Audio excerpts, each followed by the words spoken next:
Good morning friends, welcome back to my channel. This is Kumari Ruchika, specialized in animal husbandry. तो आज की video हर dairy farmer के लिए बहुत इंपॉर्टेंट होने वाली है, क्योंकि आज हम बात करने वाले एक ऐसी प्रॉब्लम के बारे में जो हर गाय भैंस पालने वाले को कभी ना कभी तो फेस किया होगा। लूज डंग यानी पतला गोबर या दस्त।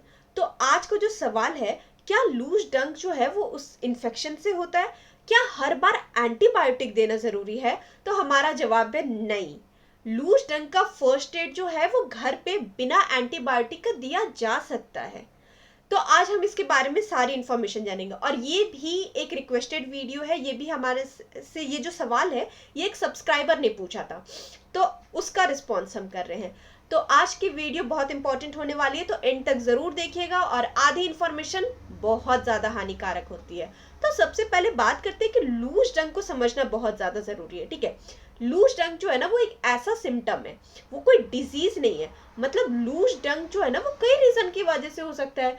हर केस में बैक्टीरिया या वायरस का होना जरूरी नहीं है, लेकिन प्रॉब्लम क्या होता है, लोकल लेवल पे तुरंत इंजेक्शन या एंटीबायोटिक शुरू कर दिया जाता है, और जब इन्फेक्शन होता ही नहीं है तो एंटीबायोटिक का कोई फायदा नहीं, बल्कि लिवर पे प्रेशर पड़ना, डाइजेशन का खराब होना और फ्यूचर में मेडिसिन का इफेक्ट हो जाना। तो पहले हम समझते हैं कि रीजन क्या है आखिर। लूज डंग के कॉमन रीजंस क्या होते हैं? पहला, फीडिंग रीजन। ठीक है, 90% केसेस में लूज डंग जो है ना वो फीडिंग की वजह से होते हैं। जैसे कि ज्यादा हरी घास खा लेना, ज्यादा जल्दी जो है अचानक से ज्यादा नया फीड अचानक से शुरू कर देना, ज्यादा प्रोटीन, ऑयल केक या फिर दाना खा लेना, खारा पानी पी लेना, गीला या सड़ा हुआ या फंगस वाला चारा खा लेना। और इन केसेस में एंटीबायोटिक की जरूरत नहीं पड़ती है। अब दूसरा रीजन, वेदर का चेंज होना या स्ट्रेस हो जाना, गर्मी से सर्दी बदलना, बरसात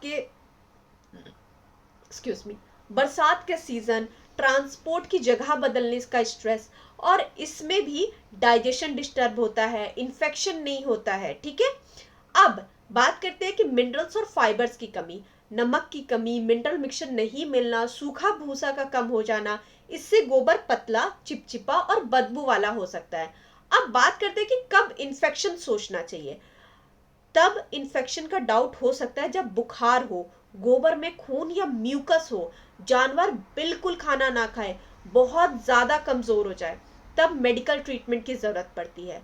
अब बात करते हैं कि होम में कौन सा फर्स्ट एड है, स्टेप बाय स्टेप। ठीक है, ये लूज डंग जो है ना वो फीडिंग या डाइजेशन की वजह से है। तब पहला, फीड कंट्रोल। सबसे पहले और सबसे इंपॉर्टेंट, तुरंत बंद करो। क्या? हरी घास, साइलेज, दाना, ऑयल केक। सिर्फ सूखा भूसा और साफ पानी दीजिए। 24 घंटे के लिए पेट को थोड़ा रेस्ट दे दीजिए। दूसरा, देसी डाइजेशन का सपोर्ट। पहला नुस्खा, अजवाइन प्लस काला नमक। अजवाइन आप 20 ग्राम दे दीजिए और काला नमक आप 10 ग्राम दे दीजिए। पीस कर गुड़ के साथ आप गोली बना लीजिए, सुबह और शाम 1 या 2 दिन में दे दीजिए। गैस और लूज मोशन दोनों में ही बहुत फायदा है। अब दूसरा नुस्खा, सौंफ प्लस जीरा। सौंफ 25 ग्राम, जीरा 25 ग्राम, उबाल करके अच्छे से ठंडा कर लीजिए और पानी के साथ पिला दीजिए। तीसरा नुस्खा, इसबगोल। ये भी बहुत इफेक्टिव है। इसबगोल जो है वो 50 ग्राम ठंडा पानी के साथ 1 ग्लास में दिन में एक बार 2 दिन तक आप दीजिए। गोबर जो है वो नॉर्मल हो जाएगा। अब अगला क्या है, इलेक्ट्रोलाइट और सॉल्ट बैलेंस। जब लूज डंक होता है ना तो पानी की, नमक की और एनर्जी निकल जाती है। तो घर में आप इलेक्ट्रोलाइट बना सकते हैं। पानी 1 लीटर, नमक आधा चम्मच और गुड़ 1 चम्मच, और दिन में 2 बार आप अपने जानवर को जरूर पिलाइए। अब देखने वाली बात क्या है, 24 से 48 घंटे तक ऑब्जर्व करना है। अगर गोबर गहरा हो रहा है, मतलब गाढ़ा हो रहा है, थिक हो रहा है, जानवर खाना खा रहा है, थोड़ा एक्टिव हो रहा है, मतलब कोई इन्फेक्शन नहीं है, आप होममेड रेमेडीज और होममेड फर्स्ट एड का काम कर गया। अब कब डॉक्टर को बुलाने की जरूरत है? तुरंत मेडिकल हेल्प लीजिए। अगर 2 दिन के बाद भी लूज डंक हो रहा है, बुखार आ जा रहा है, गोबर में खून आ रहा है, बछड़ा या काफ जो है वो देख रहे बीमार होते जा रहा है, जानवर बहुत ज्यादा कमजोर हो जा रहा है, तो बिल्कुल डिले नहीं करना है। तो ओवरऑल अगर हम बात करें तो हर लूज डंक इन्फेक्शन नहीं होता, हर एंटीबायोटिक सॉल्यूशन नहीं होता। पहले रीजन को समझिए, फीडिंग को सुधारिए और पहले घर पे ही फर्स्ट एड ट्राई करके देखिए।